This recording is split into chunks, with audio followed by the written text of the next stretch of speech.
Palavra da Verdade, com Hernandes Dias Lopes. Irmãos queridos, nós vamos abrir a palavra de Deus no livro do profeta Daniel, capítulo 6. Daniel, capítulo 6.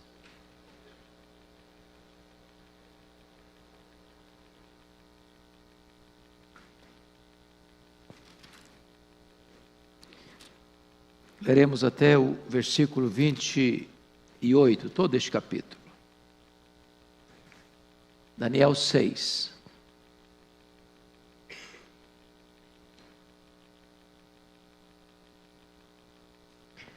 Pareceu bem a Dario constituir sobre o reino as 120 sátrapas que estivessem por todo o reino, e sobre eles 3 presidentes, dos quais Daniel era um, aos quais estes sátrapas dessem conta para que o rei não sofresse dano.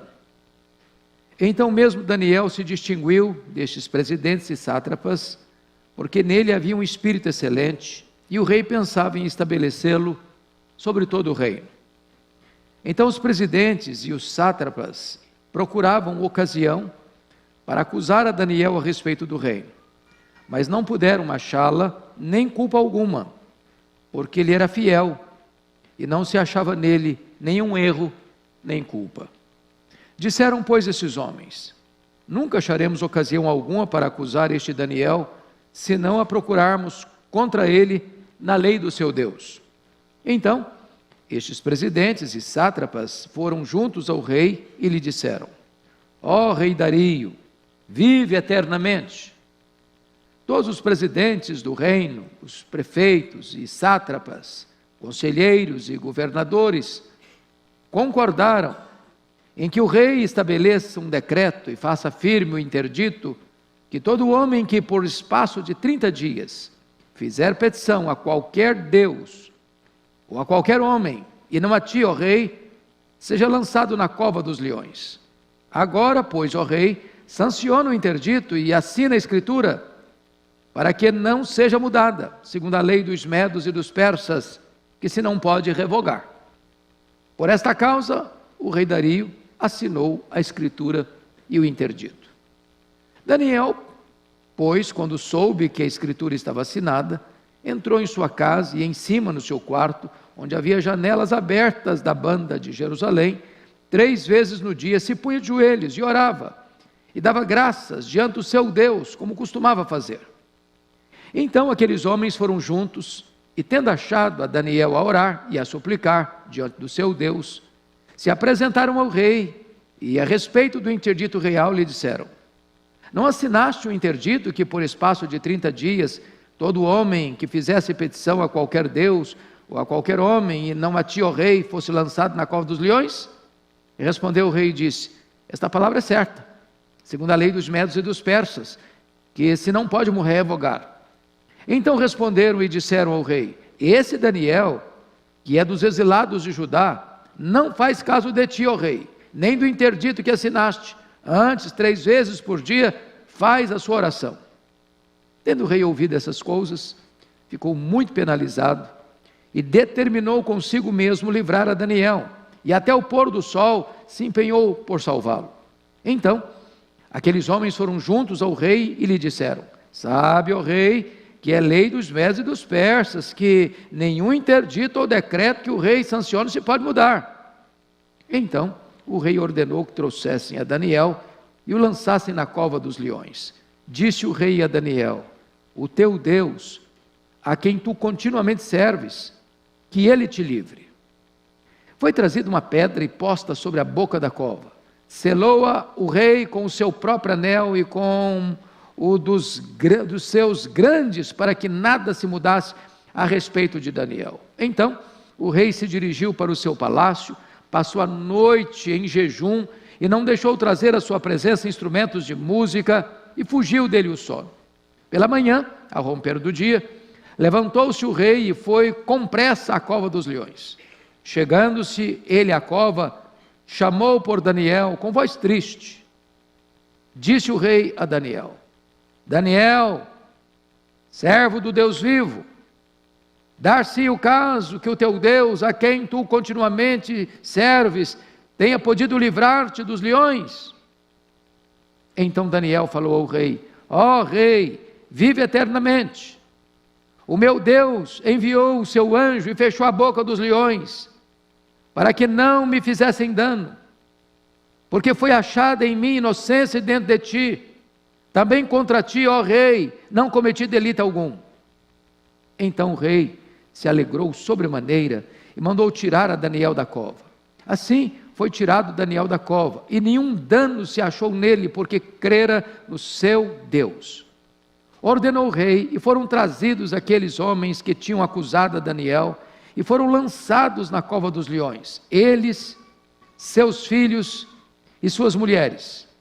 E ainda não tinham chegado ao fundo da cova, e já os leões se apoderaram deles e lhes esmigalharam todos os ossos. Então o rei Dario escreveu aos povos, nações e homens de todas as línguas que habitavam em toda a terra: paz vos seja multiplicada. Faça um decreto pelo qual em todo o domínio do meu reino os homens tremam e temam perante o Deus de Daniel, porque ele é o Deus vivo e que permanece para sempre. O seu reino não será destruído e o seu domínio não terá fim. Ele livra e salva e faz sinais e maravilhas no céu e na terra. Foi ele quem livrou a Daniel do poder dos leões. Daniel, pois, prosperou no reinado de Dario e no reinado de Ciro, o persa. Amém. Como manter-se íntegro no meio da corrupção é o tema da meditação desta noite.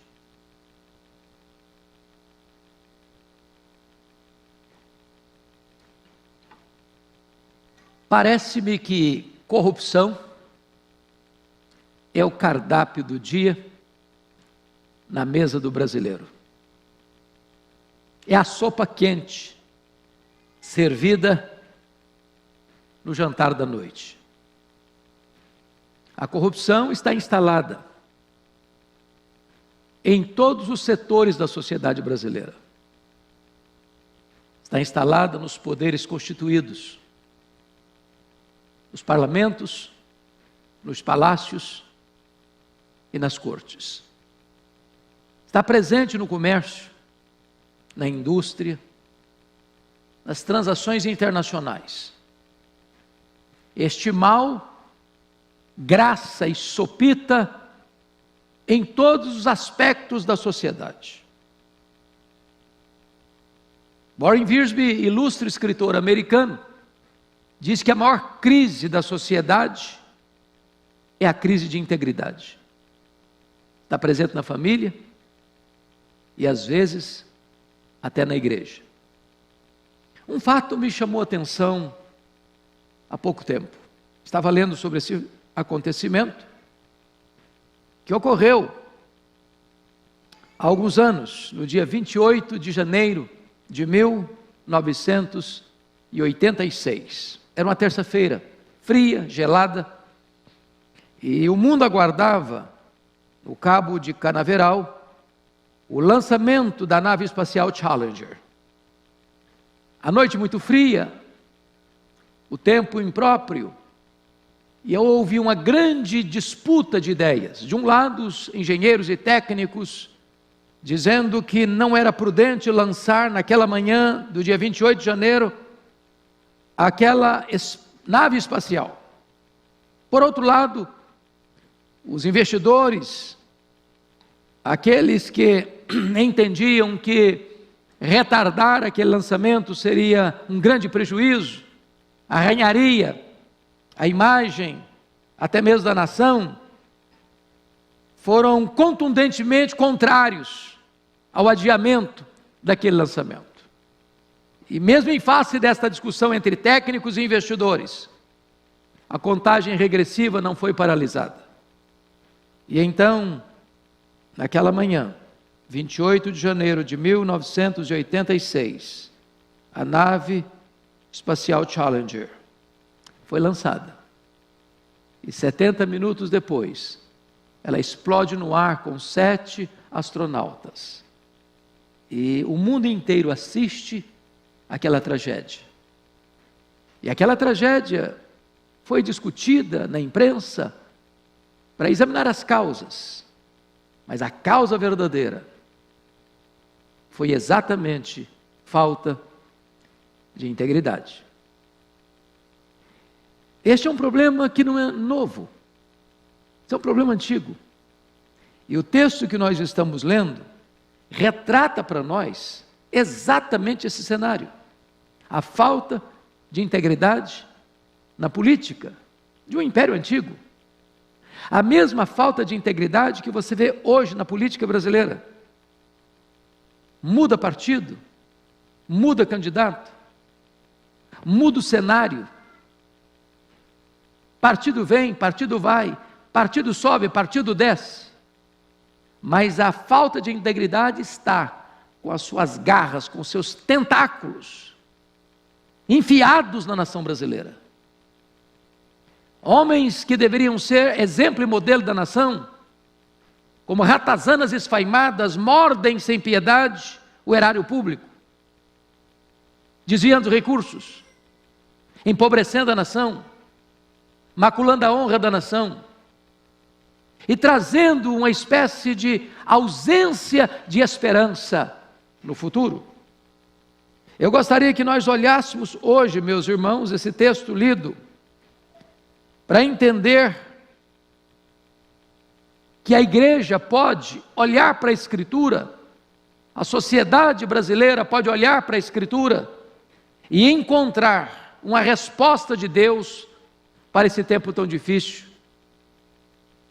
que aflige, que angustia a todos nós. Primeiramente, vejamos Daniel, um homem íntegro num meio encharcado de corrupção. Qual o contexto aqui? O contexto é que este Daniel foi levado para a Babilônia ainda muito jovem, como um escravo, como um cativo, quando Jerusalém foi tomada. E antes mesmo de Jerusalém sucumbir, ele foi levado na primeiro cerco de Jerusalém em 606. Mais tarde ele toma consciência que a sua cidade, que o seu país foi dominado, foi escravizado, e o seu povo foi levado prisioneiro. Mas ele permaneceu fiel a Deus, apesar das circunstâncias adversas. Resolveu firmemente o seu coração não se contaminar. Foi colocado numa posição de honra no grande reino da Babilônia. A Babilônia caiu nas mãos do Império Medo-Persa. E diz a Bíblia que Daniel continuou como um grande personagem político da mais alta monta e influência naquele novo império. Curiosamente, o império da Babilônia, vocês bem sabem, era centralizado no rei. O rei era o todo-poderoso. Ele era a lei e ele estava também acima da lei. O novo império que assume, o Império Medo-Persa, é diferente. O poder é descentralizado. Então, rei Dario nomeia 120 sátrapas, como se fossem prefeitos no seu grande império, e nomeia 3 governadores, para que esses governadores fiscalizassem esses chamados prefeitos, para que não houvesse dano, para que não houvesse corrupção, para que a corrupção não drenasse os recursos do seu império, e assim o império pudesse se desenvolver. Mas diz o texto, que ele, por entender que em Daniel havia um espírito excelente, por entender que o Daniel era diferente dos demais, por entender que ele era um homem íntegro e confiável, ele pensava colocar Daniel acima dos outros governadores e sob o comando de todo o seu império. E aqui uma primeira palavra: a integridade incomoda. Um homem íntegro desestabiliza o sistema. Um homem íntegro é um perigo para o esquema de corrupção. Então diz a Bíblia que esses outros governadores começaram a se reunir com os 120 sátrapas ou prefeitos para bolar um plano. Esse Daniel precisa sair do nosso caminho. Vamos examiná-lo, vamos investigar a vida dele, vamos abrir os arquivos secretos da vida dele, vamos entrar nas páginas secretas das suas redes sociais, Vamos examinar mais profundo o seu passado. Vamos investigar melhor o seu presente. Vamos fazer uma varredura na sua vida. Olhar o lado pessoal, olhar a vida familiar, olhar a vida política. Vamos examinar, vamos virar de cabeça para baixo a vida dele, vamos virar pelo avesso a vida dele. Fizeram isso. Fizeram uma verdadeira CPI da vida dele. Não encontraram nada. Homem íntegro, homem reto, homem confiável. Então chegaram a outra conclusão. Para pegar esse homem, nós vamos ter que encontrar algum erro dele na área religiosa. Ele é muito religioso, ele ora a Deus, ele tem vida devocional. Vamos criar um plano, vamos bolar uma estratégia para a gente pegar esse homem. Então notem vocês que o que eles fazem é algo absolutamente muito estranho. Porque aí entra um outro aspecto perigoso que se chama de bajulação. Irmão, bajulação é um perigo. Bajulação é aquele elogio falso. É aquela pessoa que chega e bota você lá nas nuvens e depois tira a escada. É aquela pessoa que cobre você de elogios, mas na verdade ele está querendo te dar uma rasteira. E aí chegaram para o rei Dario e fizeram para ele uma proposta muito indecorosa. Olha, rei, nós reunimos todo mundo e mentiram, porque disseram para o rei que estavam todos eles em comum acordo, conforme o verso 7, em comum acordo, só que Daniel não está sabendo de nada, é uma mentira. Por trás da bajulação tem a mentira. E a proposta é esta, rei, é que nós queremos que por 30 dias o senhor assuma o papel de divindade. Ninguém neste reino, vasto reino, pode fazer qualquer pedido, qualquer oração, qualquer súplica, a qualquer Deus ou a qualquer homem que não seja a ti, ó rei Dario. E tem uma coisa, o senhor vai assinar esse decreto, o senhor vai sancionar esse decreto, e dentro da estrutura do Império Medo-Persa, a lei era maior do que o rei. Diferente do Império Babilônico, em que o rei era maior que a lei. De tal forma que se o rei sancionasse um decreto, ele estava obrigado a obedecer aquele decreto, porque a lei era maior que ele. Então esses líderes mancomunados se reúnem, vão então ao rei Dario e dizem: olha, rei Dario, assina o decreto, assina o edito, assina a escritura, para que fique bem claro que nenhum cidadão, nenhuma pessoa, em todo o seu vasto reino, durante um mês inteiro, não pode fazer qualquer petição, qualquer oração, qualquer súplica a qualquer Deus ou a qualquer homem que não seja a ti. É claro que isso infla o ego de um homem. E o rei Dario, sem perceber que estava caindo uma esparrela, que ele também era vítima desse esquema,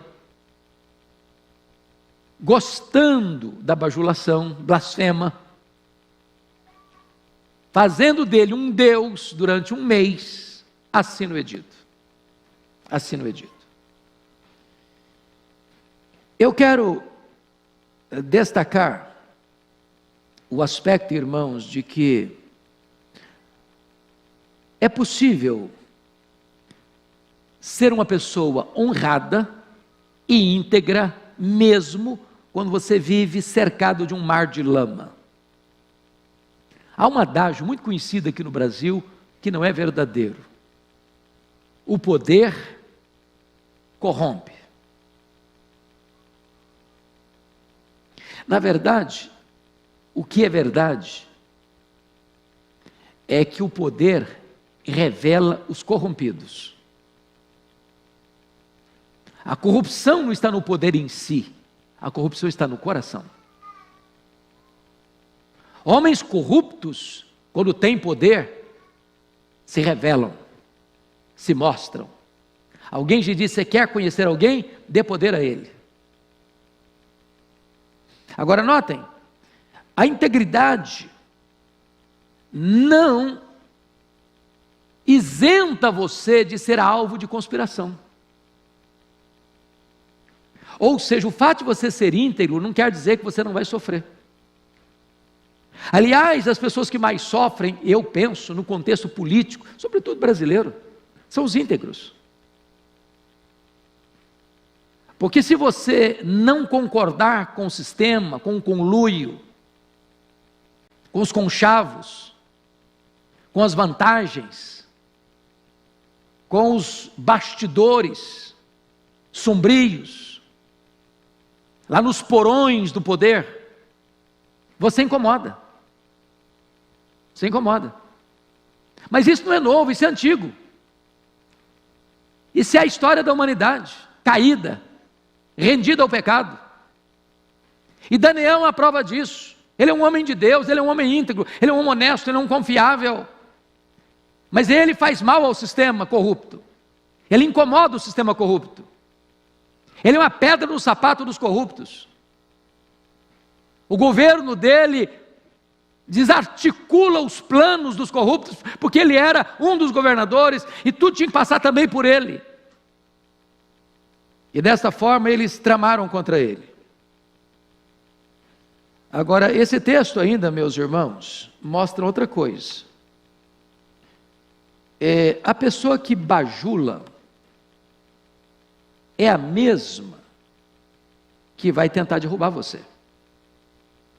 Então preste atenção nos elogios. Nós não somos contra, e nem a Bíblia jamais é contra elogio. O elogio é bem-vindo, se ele é sincero, se ele é honesto, se ele é proporcional, porque tem que ser proporcional. Se alguém chegar para você e disser assim, você é a pessoa mais bonita do mundo, pode saber que ela está mentindo. Se ela falar para você, se você é o cara mais inteligente da terra, pode saber que está mentindo. Então todo elogio exagerado, ele vem num pacote de mentira, num pacote de engano, e ele tem um propósito, passa uma rasteira em você, enganar você, porque a arma do bajulador é a mentira, conforme está no versículo 7. Porque o versículo 7 diz que eles todos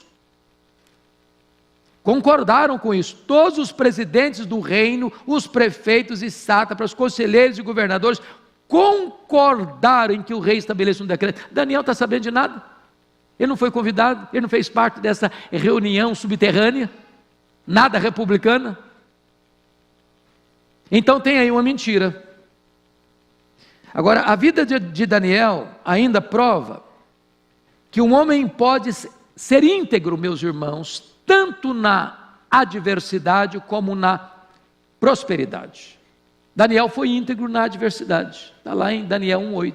Ele resolveu firmemente no seu coração não se contaminar, quando ele era apenas um escravo e estudante na Babilônia, estando debaixo de ordens expressas, de ele ter que comer das iguarias da mesa do rei, e beber do vinho que era servido na mesa do rei, e diz a Bíblia que ele resolveu no seu coração não se contaminar. Se você ceder em áreas menores, você não terá força moral para não ceder nas coisas maiores. Agora Daniel, depois de ser primeiro-ministro no Império da Babilônia, agora ele ocupa um cargo de presidente, entre 3 presidentes, que coordena todo o aspecto político do Império Medo-Persa, está em altas rodas políticas daquele império, mas permanece íntegro. Então você é um pobre íntegro, você é um rico íntegro, você é um funcionário e você é um gerente, você é o varredor do chão da fábrica e você é o CEO da empresa multinacional. Não importa quanto dinheiro você ganha, não importa a posição que você ocupa, você precisa ser íntegro. Integridade é inegociável. Alguém diz aí nos ditados populares do Brasil, todo ser humano tem um preço. O homem de Deus não tem preço. O homem de Deus não vende a sua consciência. O homem de Deus não negocia seus princípios. Ele prefere a morte. Ele prefere a prisão, como Daniel. Ele prefere a morte, como Daniel. Ele prefere a morte, como o João Batista. Ele não abre mão dos seus princípios e dos seus valores. Pois bem, a vida de Daniel nos prova ainda que integridade implica em você fazer o que é certo, quando ninguém está olhando, ou quando todos estão transigindo. Porque há pessoas honestas diante das câmeras.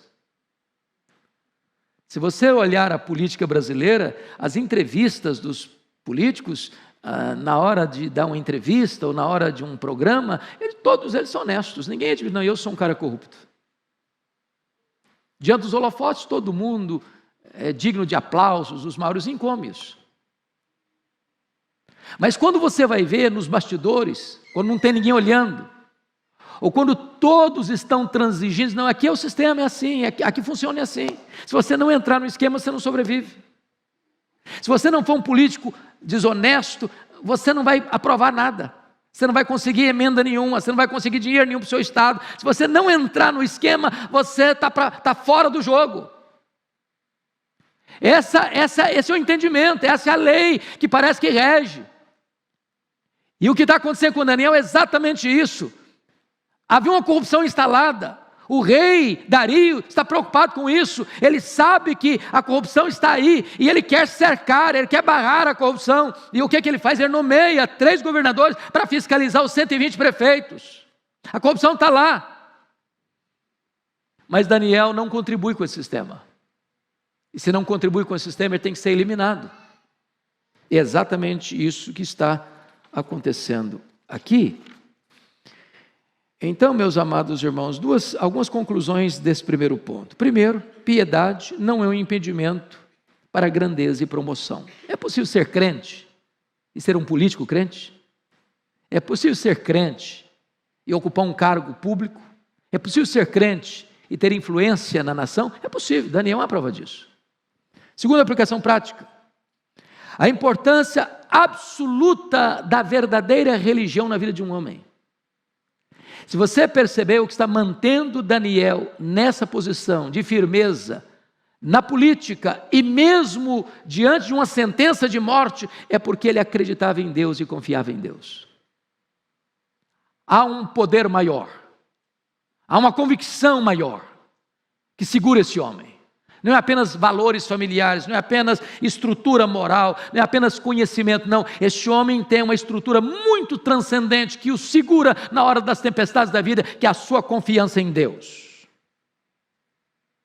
A terceira lição prática, nesse primeiro ponto, é a profundeza da depravação humana. Daniel não está sendo perseguido porque ele é mau, porque ele é corrupto, porque ele desvia dinheiro público. Ele não está sendo perseguido porque ele é um problema para o seu reino, não. Ele está sendo perseguido porque é honesto, porque é bom, porque é crente, porque é fiel, porque é confiável, porque ele não negocia princípios e valores. Então, se você está sendo perseguido por ser fiel, fique tranquilo, você tem boa companhia do seu lado. Daniel é uma delas. Bom, mas vamos ao segundo ponto desse texto. Daniel é um homem que prefere a morte a transigir com a sua integridade. Versículo 10 nos informa que quando Daniel toma conhecimento de que o rei Dario sancionou o edito de bajulação blasfema que sugeriram para ele de ocupar a posição de Deus durante um mês, que ninguém podia orar ou pedir nada para alguém, a não ser a ele, qualquer outro Deus a não ser a ele, ele podia pensar, bom, então agora eu não posso orar durante esses 30 dias. Eu vou fazer um jejum de oração durante 30 dias, não vou orar, Deus vai saber por que eu não vou orar, Deus sabe que o meu coração é dele, eu vou me poupar, eu não vou cair na esparrela desses caras que tramaram contra mim, ou eu vou orar e vou fechar a janela para ninguém ver, porque o que importa é que Deus está vendo, muito embora os homens não estejam olhando. Meus irmãos, se nós olharmos o cenário, eu não sei se nós teríamos a coragem de Daniel. A gente podia olhar, tem muita coisa a perder, se eu saio desse governo agora, vai ser uma encrenca, eles vão botar a mão em tudo. Então eu vou ser prudente, eu não vou orar durante 30 dias, ou eu vou orar com a janela fechada. E se Daniel fizesse isso, você talvez aplaudiria Daniel. Parabéns, Daniel, você é um cara prudente, um cara sábio, um cara sensato. Mas Daniel entendeu outra coisa. Ele não muda a sua agenda, apesar de saber que agindo assim, ele estava literalmente sentenciado de morte, e sabia mais, que nem o rei tinha poder de tirá-lo da cova dos leões, porque dentro do sistema medo-persa, a lei era maior do que o rei. Portanto, prestem bem atenção nisso. A cova do Daniel não foi aquela em que foi jogada. A verdadeira cova dos leões de Daniel foi o seu quarto de oração. Ele era esperto ou sábio o suficiente para saber que ele estava sendo vítima de uma trama. E ele sabia que os seus inimigos e bajuladores do rei estariam de espreita para olhar para a casa dele, para ver se tinha janela aberta, como era costume dele, para as bandas de Jerusalém, para ver esse homem orando 3 vezes por dia, o que ele fazia sempre. Mas ele entende uma coisa, meus irmãos. Ele entende que quem eleva o homem é Deus, quem protege o homem é Deus, e quem desarticula as tramas dos bastidores e dos porões da política é Deus. Por isso, diz o texto, que ele abre a janela para a banda de Jerusalém, para todo mundo ver, se ajoelha e ora e suplica e dá graças a Deus. É outra coisa para nós, às vezes, humanamente incompreensível. Porque talvez, numa circunstância semelhante, nós iríamos orar como? Chorando, clamando, gemendo, pedindo livramento, pedindo socorro. Se fôssemos mais, desculpa da brincadeira, pentecostais, diríamos: queima ele, Jesus.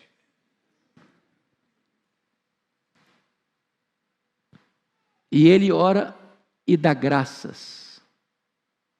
E dá graças. Meus amados irmãos,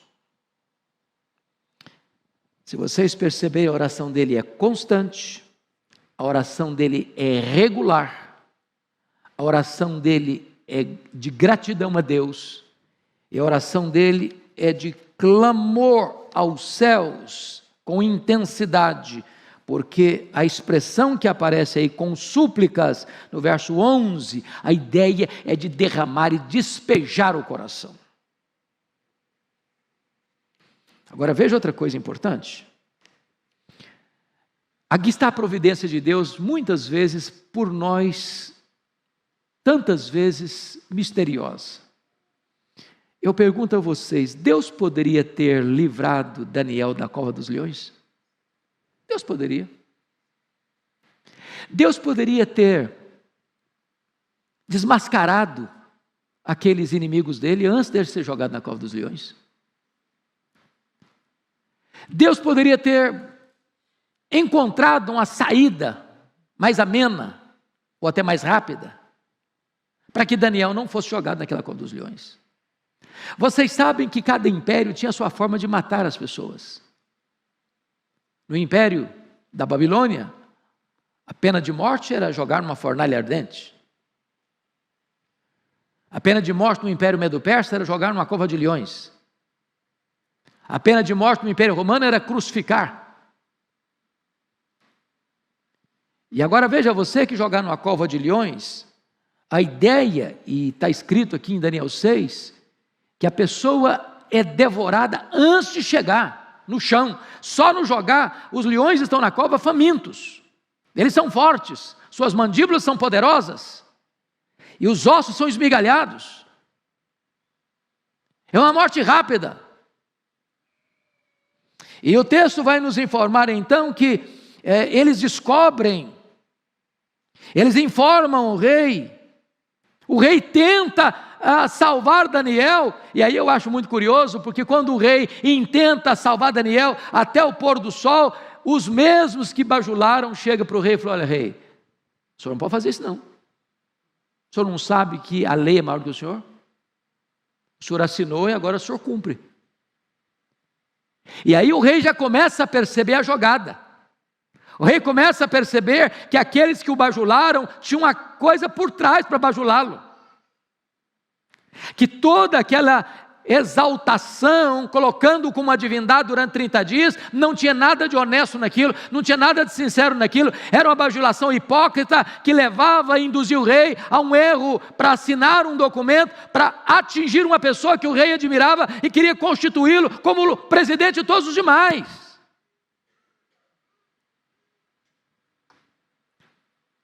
Mas o rei não podia fazer mais nada. O rei era subalterno à própria lei que ele havia sancionado. A pergunta é: por que Deus não livra dos problemas? Às vezes Deus livra nos problemas. Deus não livrou José de ir para a cadeia, ele é inocente. Deus não livrou os 3 judeus da fornalha, livrou-os dentro da fornalha. Deus não livrou Daniel da cova, livrou lá dentro da cova. Eu não sei como é que está a sua vida, mas talvez você esteja passando por uma luta muito grande. Você já orou, você já chorou, você já jejuou. Deus me livra desse problema, Deus me livra dessa situação, Deus me livra dessa situação. E Deus, meu filho, eu vou livrar, mas não é da situação, é na situação. Não é da tempestade, é na tempestade. Vai ser na 4ª vigília da noite, mas eu vou livrar. Como Deus livrou Pedro, Deus não livrou Pedro da prisão, Deus não livrou Pedro na primeira noite, nem na 2ª noite, nem na 3ª noite, foi na 7ª noite da festa da Páscoa, na hora que ele estava para ser entregue, é a hora que o anjo chega, na última volta do ponteiro, no último furo da correia, na 4ª vigília da noite, quando vocês não têm mais saída, é Deus que entra com livramento, para mostrar que Ele é Deus. Mas eu quero concluir dizendo que Daniel, terceiro ponto, Daniel é um homem que é honrado por Deus por causa da sua integridade. Nos versos 18 a 28 nós vemos isso. Então veja uma coisa interessante, irmãos. Quando nós cuidamos das coisas de Deus, Deus cuida das nossas coisas. Quando nós cuidamos da nossa piedade, Deus cuida da nossa integridade, da nossa reputação. Daniel não negociou seus valores, seus princípios. Daniel não negou sua fé. Daniel não duvidou do seu Deus. Daniel continuou honrando a Deus, mesmo sabendo que estava sentenciado à morte. Ele poderia dizer como os seus amigos, lembra dos amigos dele? Quando o rei disse: olha, não tem jeito, vocês vão ser jogados na fornalha, vocês vão curvar agora ou não vão? Falei, nós não vamos.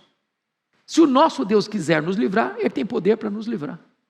Mas se Ele não quiser nos livrar, nós não vamos nos render, nós não vamos negociar nossa fé, nós não vamos transigir com os nossos valores, nós vamos continuar servindo a Deus. Daniel sabia Deus, Deus podia livrá-lo, Deus podia livrá-lo, Deus podia não livrá-lo, Deus podia não livrá-lo.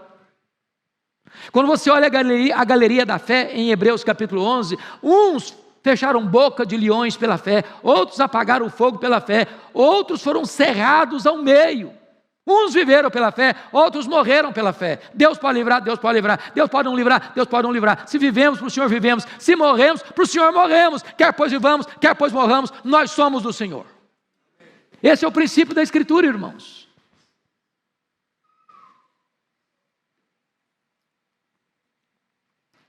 Agora veja o verso 24 comigo. Quando nós cuidamos da nossa integridade, Deus defende a nossa causa contra os nossos inimigos, porque Deus virou a mesa. E quando Deus vira a mesa, até gente que talvez não tinha culpa diretamente, passa a sofrer as penalidades. Porque olha o versículo 24. Ordenou o rei, e foram trazidos aqueles homens que tinham acusado Daniel, e foram lançados na cova dos leões, eles, seus filhos e suas mulheres. Nós não temos informação de que os filhos desses homens, que as mulheres desses homens, estavam também nessa trama. O pecado é assim. Às vezes um pecado atinge muita gente. As pessoas que estão à volta sofrem os reveses do pecado. E agora as consequências são para eles e para as respectivas famílias. E diz o versículo 24. E ainda não tinham chegado ao fundo da cova, e já os leões se apoderaram deles e lhes esmigalharam todos os ossos. Ou seja, Deus mudou o placar do jogo. Deus virou a mesa. A situação se reverteu. Quem estava ganhando, perdeu. Quem estava perdendo, ganhou.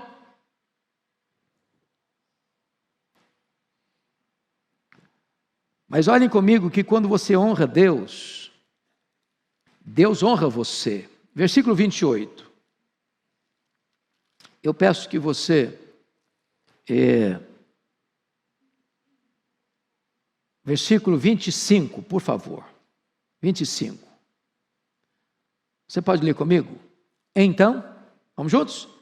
Então, o rei Dario escreveu aos povos, nações e homens de todas as línguas que habitam em toda a terra: paz seja multiplicada. E agora vamos entender que esse edito do rei, que ele escreve para os povos, para as nações, para os homens de todas as línguas que habitam em toda a terra, ou seja, o império dele está assambarcando todos os povos da terra. E duas coisas vêm nesse pacote. Primeiro, a exaltação do Deus de Daniel.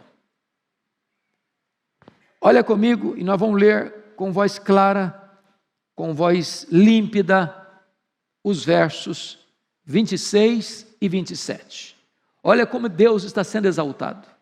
Porque um homem exaltou a Deus no particular, no secreto, dentro da sua casa, dentro do seu quarto, de joelhos. Olha o que Deus está fazendo. Colocando outdoors em todas as cidades, passando nos meios de comunicação de todo o império, propagando por todos os meios de comunicação aquilo que reverbera de um quarto de oração. Todos juntos, versos 26 e 27, com voz clara e eloquente. Vamos juntos? Faço um decreto, pelo qual, em todo o domínio do meu reino, os homens tremam e temam perante o Deus de Daniel, porque Ele é o Deus vivo e que permanece para sempre. O seu reino não será destruído, e o seu domínio não terá fim.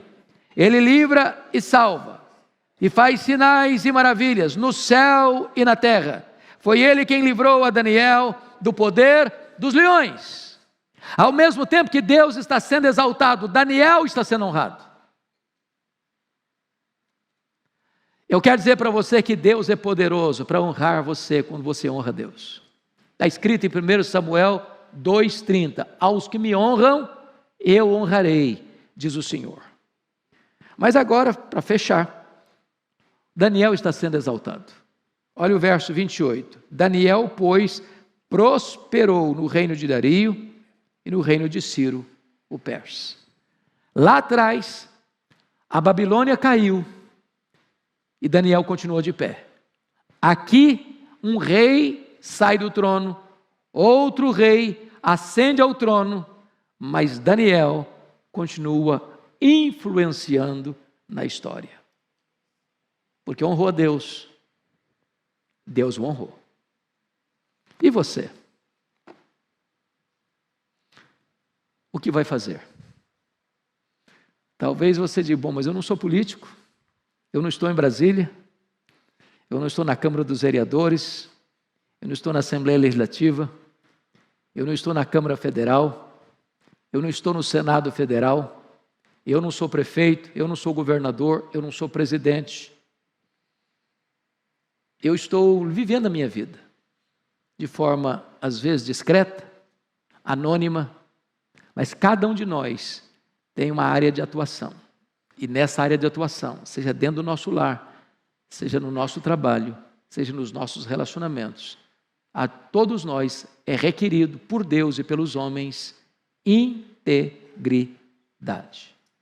Que Deus nos ajude a sermos fiéis onde Deus nos colocou. Amém.